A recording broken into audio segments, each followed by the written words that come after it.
Good morning, everyone. So, my name is Jacek Utko, and I've been working for Bonnier Publications in Central Europe, Scandinavia, and Russia for more than 10 years. When I started, these papers look like this, piece of graph basically. And just after a few years, we managed to elevate it to world-class level. 2 of them received the World's Best Design Newspaper Award 2004-2007. And last year, I was talking at a TED conference if good design can save newspapers, but it was only 6 minutes, so not much time to tell anything. So now I have an opportunity to tell you more. I just put some ideas about the future, some lessons from print, some things I believe in, and also some elements of the process I'm going through with my publications that turn out to be very successful. So the first thing is to don't fight with the trend. Everybody asks the question, what's the future of print? And what's the future of media? There's a very interesting trend going on. When you look at Newsweek, Newsweek doesn't want to be newsy anymore. It doesn't want to be more black and white, opinionated, more text-driven. So you can say that weekly magazines wants to be more like monthly magazines. And the monthly magazines now are so sophisticated, they look more like photo albums. And naturally, newspapers will copy magazines. And at the end of the cycle, we have websites that will have to learn a lot from newspapers to maybe finally replace them. So the magazine-style newspaper of the future should be smaller, high-quality printing and design and editorial elements, of course more visual and less newsy. Because news is not the future for print. The trend for analog media is less newsy, because news is digital. So the way for print is less news, more knowledge. So reader feels smarter, not just well informed. And we need the new type of journalist for this. Creative journalists, not just news reporting. Relevance is the king. It doesn't have to be newsy anymore, it doesn't have to be exclusive. It has to be relevant. When news is old and investigative story is expensive, only thing we can do is creative journalism. What we do now, I would call it reactive journalism. It's like a barking dog. When the stranger is passing along the fence, the dog is barking. When nobody is passing, the dog is sleeping. This is our newsrooms. We wake up in the morning and look what's going on, and we react on some politicians say, some accident happens. We're not creative at all. But there are many topics that people want to read about, many topics that are relevant for their life. So we rather need newspapers than newspapers. And the barking dogs we can keep online. So for this we need new editorial formats.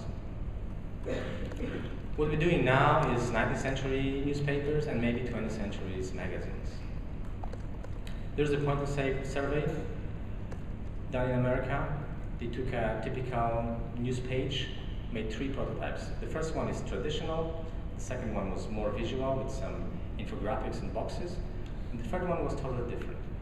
It was more like a set of boxes, pullouts, quotes, and chapters on the topic. So you don't have to read it linearly from top to the bottom.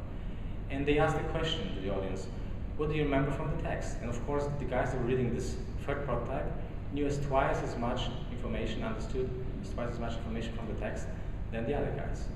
So it means that nonlinear, bite-sized chunks of information helps understanding of the text. And our models, 19th century models, basically are not effective anymore. We live in an SMS world, 160 characters generation. Young people don't have email addresses. I'm working with a guy from Bulgaria. He's 18 years old, art director. He doesn't have an email address. He finds me on Facebook and sends me files on Skype. So small visual forms rule. And we don't see reflection of this in our print media. But we have tools. We can have small fixed editorial elements somewhere at the top of the page. We can have a free floating elements. We can have a system of boxes.